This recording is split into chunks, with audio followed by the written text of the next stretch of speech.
Hi, everyone. Thank you for tuning in today. I'm so excited. I'm here with one of my very dear friends, Edwin Davidian from HouseAmerica Home Loans. And he has been working with me. I've been working with him rather for the last almost 9 years. Can you believe that? And Wow, it's a long time. And I just wanted to welcome you to this channel. As some of you know, I created this channel, Everything Real Estate. So it's a one-stop place where you can go and learn about loans, lending. You can learn about all the ins and outs of what it is we do, industry experts. You can find out how we run escrows, what the process is for everything. So I'm very excited to have Edwin on today. Please don't forget to like and subscribe to the channel. And Edwin, why don't you tell us a little bit about how you got into the loan industry and doing loans? I know you love what you do because you're so good at it. Thank you, Cindy. It's really nice to be on your show. Boy, I've been in the lending industry now for over 20 years, but prior to that, I have a tax background. So doing taxation and doing that for 11 years, and then jumped into doing this for about 21 years now. So, when I jumped into it after a tax season, I never looked back. So I really enjoy what I'm doing. I really enjoy helping people out and, educating them on the process of how to buy a house. As you know, in so many times I did your loans and all your clients' loans. And one feedback that I get with all the clients that once they leave my office, they all like, boy, we know so much about lending now. So that's really my true cause, just helping people out. So that's what I do. Yeah. Yeah. Well, and one thing that I really like about what you do and your process is that you're willing to sit down with my clients and go over absolutely everything and answer all their questions. And I know that this is not the normal thing for a lender to do, to take the time and be so patient to go over, okay, well, this is what this part, of the payment is, this is what your payments will be, and just to go over all that information and just make everyone extremely comfortable with what you're doing and how you're doing it. And I greatly appreciate that you do that. Of course. Well, I mean, that's all. In my opinion, I mean, for 99.9% of the population, this is one of their biggest assets that they're going to purchase. And I feel like they need to be comfortable. They need to understand what they're going into and how is this going to impact their finances. So I really approach that not just as a file, but as a human being behind that file, behind that loan number. There's someone there that my team and myself, we care about our borrowers to explain to them in depth as to what they're getting into. So, and I really do take it very personally to educate my borrowers and to be there for them before, during, and after the process. Yes, it's excellent. And so what can you tell us about today's rate? So it's my hope that I'll be able to get you on here. I know you're very, very busy because you're also managing your whole company right now, aren't you? Correct. Yes. I know you're very busy, but I hope to be able to have you on a few times in the future down the road just to kind of update things. But so what can you tell us about today's interest rates and what you're seeing going on in the market right now? Of course, we're in the middle of COVID-19 and the LA riots that are going on. So it's an interesting time for us, to be doing what we do, is it not?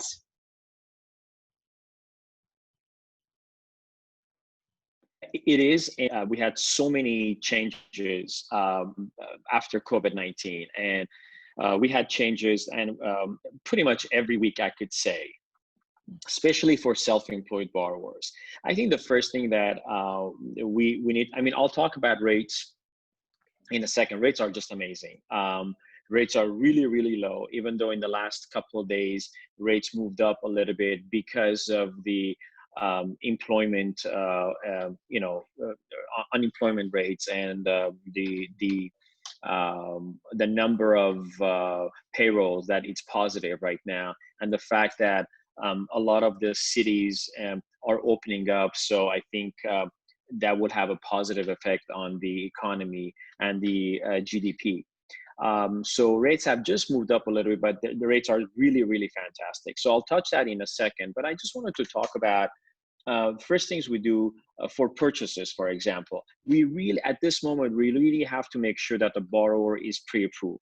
As you and I, we always do this on our borrowers.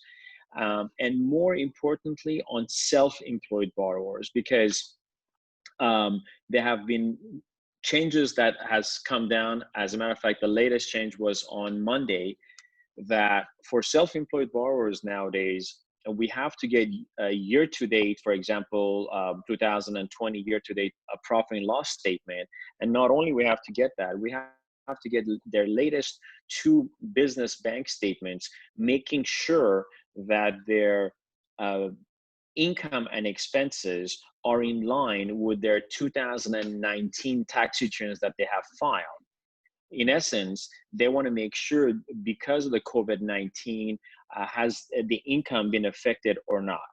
We understand, I mean, this is something very, very new, so I really don't know which direction are we going to go on this, but it is my personal opinion that if the variation in income is just a little bit, I don't know, maybe 2, 3, 4% or 5%, it should not be an issue. It all depends on the business, if it's a seasonal business or it's not a seasonal business, but it's something new that has come down the pike, and we just don't know how we're going to deal with it.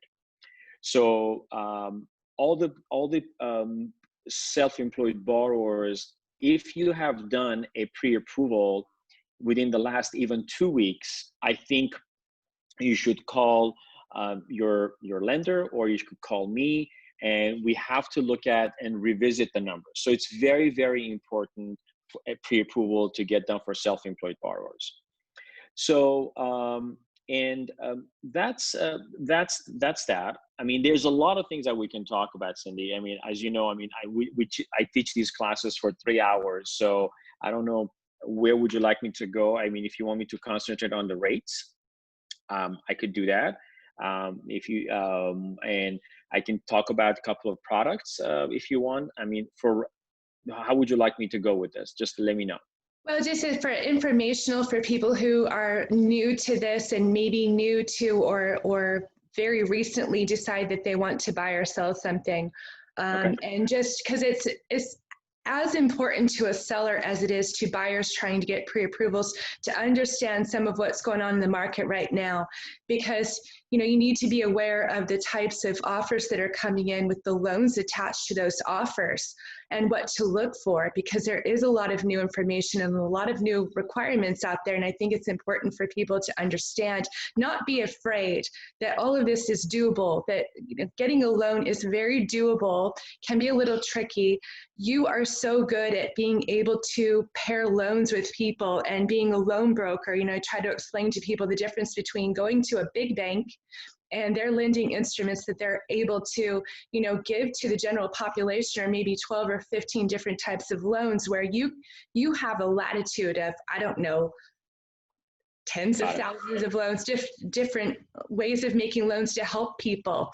And just, not to be afraid, and that, we start out with a list of documents needed so that you can go over that conversation, so you can go over, what's going on with their finances and how we can move forward. Because I know, for myself and many real estate agents, we don't want to show property without someone having a full pre-approval and all their documents looked at. We don't want to waste anybody's time. And certainly, when I'm representing a seller, I don't want to see an offer come in where there's not a full pre-approval, where the lender's seen all the documentation. And I think sometimes that this can dissuade people from, getting into the market and buying when the interest rates are really, really good right now. And there's no reason not to, even with all of the uncertainty. So, So let me go over one thing that I wanted really. I mean, we didn't talk. I just want to talk about forbearance for 1 second. I'm sure you have heard about forbearance, and your clients may have, because I think this show is not only for people who want to buy properties, maybe it's for people who want to refinance properties as well. So If our our clients don't have to be in forbearance on their mortgages right now, please don't be in forbearance, because some of the reasons that lenders are tightening up the guidelines for now during this COVID-19, it's because a lot of people are going on forbearance. That means they're not making their mortgage payments because of COVID-19, saying they might have some financial difficulty. But some folks are really, they can make the payment, but they choose not to. So this is a personal request on behalf of a lot of loan officers, or on behalf of the entire industry. If you don't have to be in forbearance, please don't be in forbearance. So that's just off topic that I just wanted to share that with the entire the audience. Now, talking about pre-approval, talking about different loans. So let me start with, they're still doing 5% down loans, conventional loans, for up to $765,000 loan amount. So in essence, people can buy an $800,000, 800,000 times 95%, an $800,000 property right now with 5% down, conventional loan. So it's not 20% or 25%. For owner occupier, you can still go with 5% down. The entire 5% can still be a gift. Yes, it has gotten a little bit difficult, but as you just mentioned, we're very, very busy and we are doing loans. But we just have to get used to the new normal. And if this is it, then what do we need to do to make, and that's why it's really important to do the pre-approval, because you have your borrowers ready as to what documentations you need, so they won't be surprised at the end.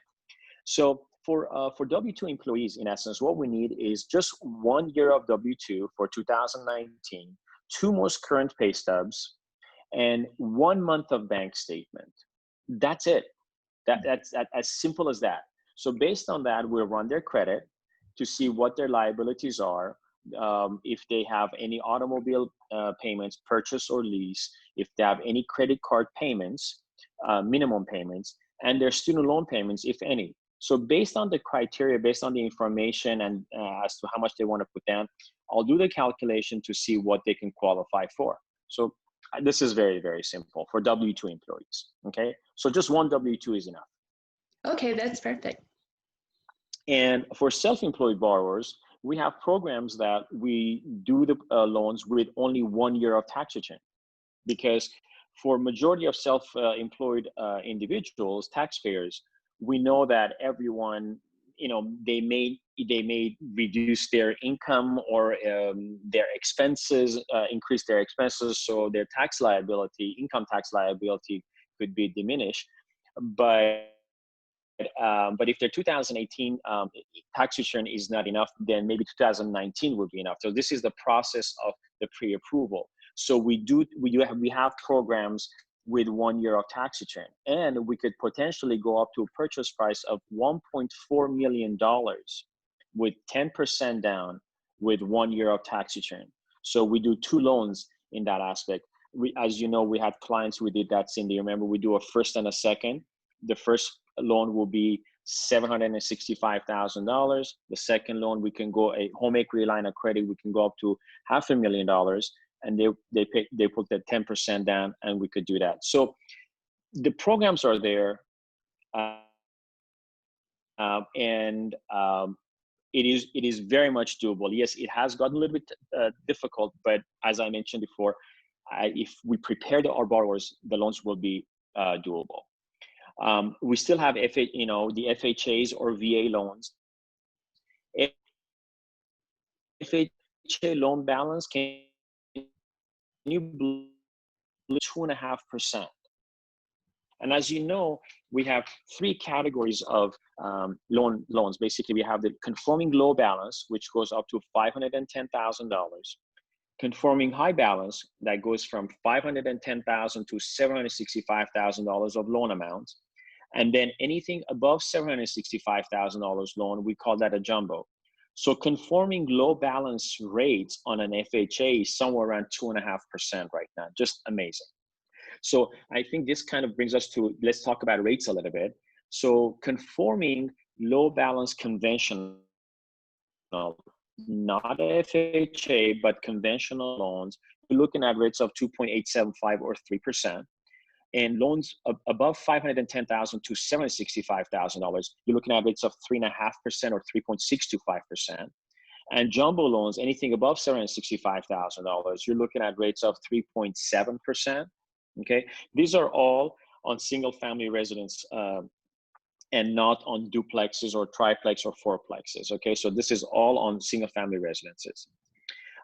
So again, we still do 5% down, 3.5% down on FHA. Of course, VA loans for our veterans, 100% financing with no mortgage insurance. Because let me just explain that if any individual puts less than 20% down, they have to pay MI, mortgage insurance, right? But for our veterans, VA, we have 100% financing with no mortgage insurance. So that's, you know, and especially when we do a 10% down, because if we do a first and a second loan, as I just mentioned, 10% down first loan for 765 or a second loan, home equity line of credit, that way, or 10% down or 15% down, they don't have to pay mortgage insurance because we will do a first and a second for them.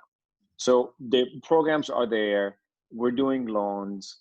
And if you have any questions, you know, further questions, just let me know. Well, and what we'll do is we'll put your a link to your website in the description down below this video on our YouTube channel so people can know how to get in touch with you and call you if they have further questions. And just what would you say real quick before we wrap this up for you? I know you're very busy.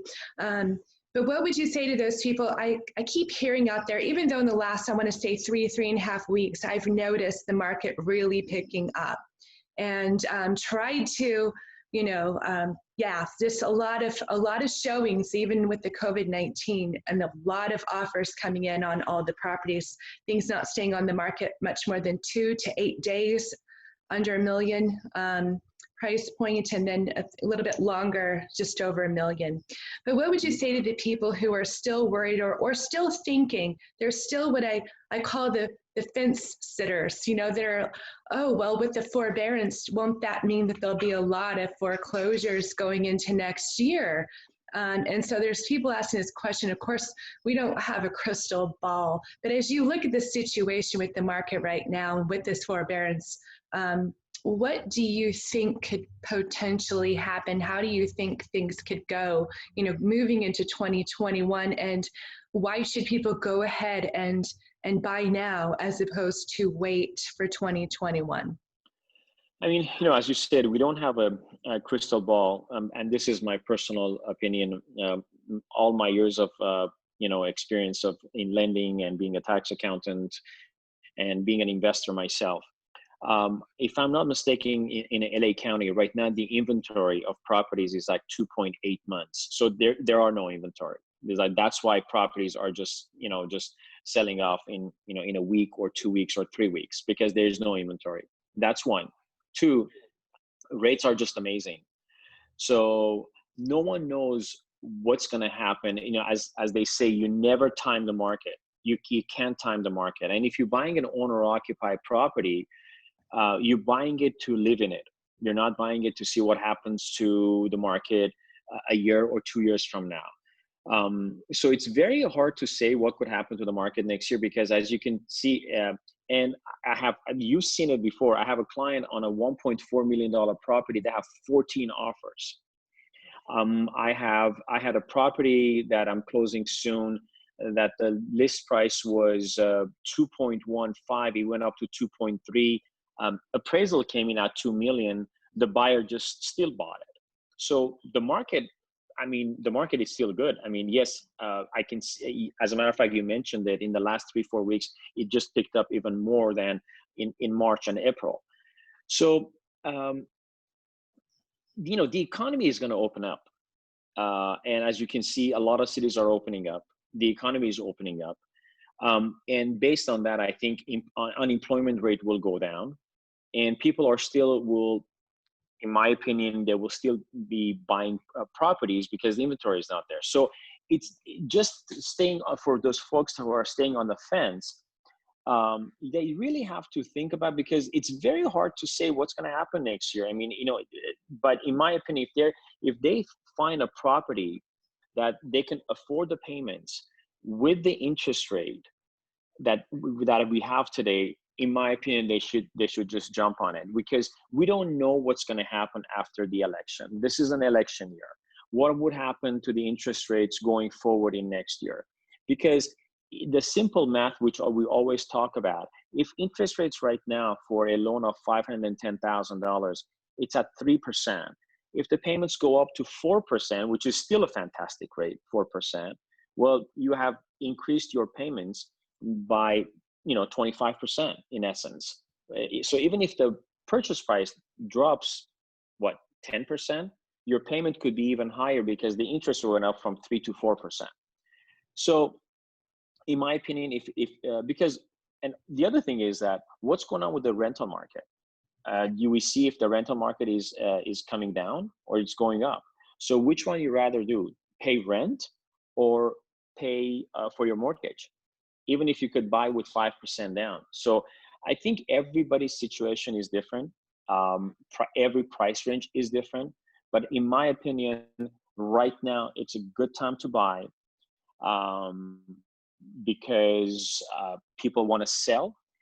Inventory is not there. And whoever wants to sell, I think you can get some good deals on those properties right now. So I would be a buyer in this market, for me personally. Absolutely. And I greatly appreciate you being with us today, Edwin. Absolutely. It used to be before the crash of 2008, that we used to give out to our clients. We used to say, oh, well, here's 3 or 5 lenders, go ahead and do an interview and decide which one you want to work with. And since the crash, I absolutely will not work with anyone else, just because you always do exactly what you say you're going to do. What you tell people, you do that. And I can trust that. And that's not always the case, unfortunately. So you have to be very careful when you're making a loan for what's perhaps the largest investment, that a person has in their home in Southern California, whether they own 1 property or maybe 5. I think it's oftentimes their properties that they own represent their life's work, and that's everything that they've gone to work for and earned for their entire life. Is so important that we take very good care of that investment while we have it. And you are always amazing. You make amazing loans and you do amazing work for my clients. And so I thank you very much. And thanks for taking the time to be on here with us today. So again, if you want to get more information about Edwin Davidian, HouseAmerica Home Loans, we have a link to the website below. You can contact him. You can always, contact me. Text me 323-448-8366. Don't forget to like and subscribe to this new YouTube channel. Let me know if you'd like to hear any additional information. Hopefully we'll have Edwin on here in the not so distant future with some updates. Looking forward to it, Cindi. Thank you so much. Have a wonderful weekend, Edwin. Thank you. Likewise. All the best. Bye-bye.